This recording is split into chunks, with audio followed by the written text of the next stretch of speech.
வணக்கம். நீங்களும் உங்கள் அன்பு குடும்பமும் வாழ்க வளமுடன். நல்லதை நினைப்போம், நல்லதை பேசுவோம், நல்லதை செய்வோம், நல்லது தானாக வரும். இன்றைய தலைப்பு: மனமே நீ ஒன்றுக்கும் கவலைப்படாதே. உலக அளவில் தற்போது இருக்கக்கூடிய பெரிய பிரச்சனை, எல்லோருக்குமே தெரிஞ்ச ஒரு விஷயம் மனம்தாங்க. மனதை எப்படி நிதானப்படுத்துவது, சமாதானப்படுத்துவது அப்படிங்கிறது தான் இந்த வீடியோவில் நம்ம பார்க்க போகிறோம். சின்ன குழந்தைகள் முதல் வயதானவர்கள் வரை மனதை நிதானப்படுத்த முடியாமல் சிரமப்படுகின்றார்கள். இன்று இரத்த அழுத்தம், சர்க்கரை நோய், கொலஸ்ட்ரால் இல்லாதவர்களை பார்ப்பது ரொம்ப அரிதாகிவிட்டது. இதுக்கு மன அழுத்தம் ஒரு முக்கிய காரணமாக இருக்கிறது.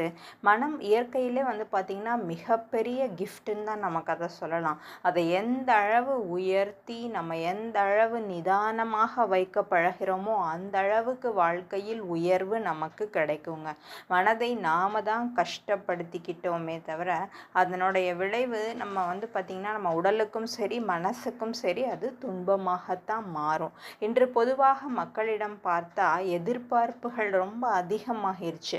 அவற்றை நம்மால் அடைய முடியுமா அப்படிங்கிற ஒரு சந்தேகம் வேற. நம்மால் அந்த சூழ்நிலையை சமாளிக்க முடியுமா, நம்மக்கிட்ட அந்த திறமை இருக்கா அப்படிங்கிற ஒரு பயம் வேற. இதெல்லாம் தாங்க முக்கிய காரணங்களாக இருக்கிறது.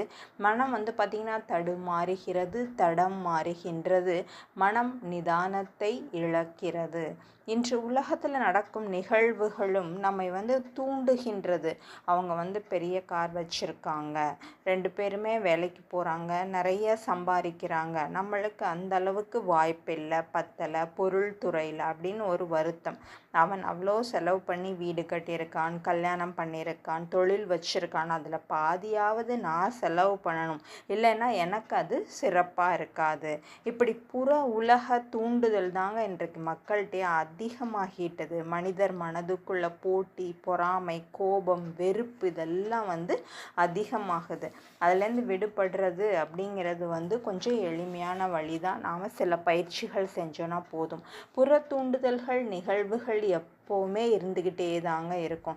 நாம் தான் நம் மனதின் தன்மையை அறிந்து அதனை நிதானப்படுத்தி சூழ்நிலைக்கேற்ப நம்முடைய மன வலிமையை என்ன பண்ணணும் அப்படின்னு நினச்சி நல்லா யோசித்து மேம்படுத்திக்கணும். அப்போதாங்க மனசில் வரக்கூடிய துன்பம், உடலுக்கு வருகின்ற துன்பத்திலிருந்து நாம் விடுபட முடியும், மகிழ்ச்சியாக வாழ முடியும். எதுக்கெடுத்தாலும் மனம் கவலைப்படாமல் கொஞ்சம் சிந்திச்சோன்னா அதுலேருந்து நம்ம வெளியில் வந்துடலாங்க. அதுக்கு சில டிப்ஸ் பார்த்திங்கன்னா, நகைச்சுவை உணர்வை நாம் நமதாக்கி கொள்வோம்.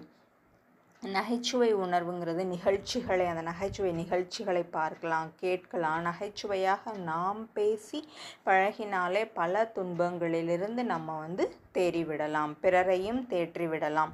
நகைச்சுவையும் மனமும் நாம் பழகி கொண்டால் நிதானமான ஒரு வாழ்க்கை நம்மளால் வாழ முடியுங்க. அடுத்து எதுக்கெடுத்தாலும் பயம் அப்படி பார்த்திங்கன்னா முதல்ல மனதுக்குள் வரும், பின்பு பாதிப்பு அது உடலுக்கும் ஏற்படும். மனதின் நிதானத்தை முற்றிலுமாக அது அழித்திருங்க. அந்த பயமும் எப்போவுமே நாம் பயத்தை நாம் நன்றாக பாதிக்கப்படுவோம். இந்த பயத்தினால நம்ம மட்டும் இல்லைங்க, நம்மளுடைய குழந்தைகள், நம்மளுடைய வருங்கால சந்ததிகளுக்கும் அந்த பயம் கருவழியாக போகும். நம்ம பயந்திருப்போம், அதே விஷயங்களுக்கு நம்ம குழந்தைகளும் பயப்படுறத நம்மளால் பார்க்க முடியும். அவங்களையும் அது பெருமளவு அந்த பயம் பாதிச்சிருங்க. ஊர் பேச்சு, நிறைய விமர்சனங்கள் இன்னைக்கு நிறைய இருக்குது. நம் மனதினுடைய நிதானத்தை, நம்மளுடைய சந்தோஷத்தை அது கெடுத்து பதற்றத்தை ஏற்படுத்தும். ஊர் என்ன சொல்லும், அவர்கள் இவர்கள் என்ன சொல்லுவார்களோ அப்படின்னு பயந்து பல குடும்பங்களுக்கு இன்னைக்கு மனக்குழப்பம் ஏற்படும். அவர்கள் சொல்வது நல்லதோ கெட்டதோ நிதானத்தோடு ஏற்றுக்கொள்ளுங்கள். நிதானமாக சூழ்நிலையை பாருங்கள், தெளிவு பிறக்கும், வாழ்வில் மகிழ்ச்சி உண்டாகும். நிறைய பயிற்சிகள் கற்றுக்கோங்க. முறையாக நிதானமாக தொடர்ந்து செய்யும் போதே நம்ம மன அழுத்தத்திலிருந்து விடுபடலாம். எதுக்குமே கவலைப்பட வேண்டாம். முயற்சியுங்கள், வாழ்க்கையில் நல்ல வெற்றி பெற முடியும். மனமும் நிதானம் மனமும் பார்த்திங்கன்னா நிறைய பெருமையும் மகிழ்ச்சியும் அடையும்.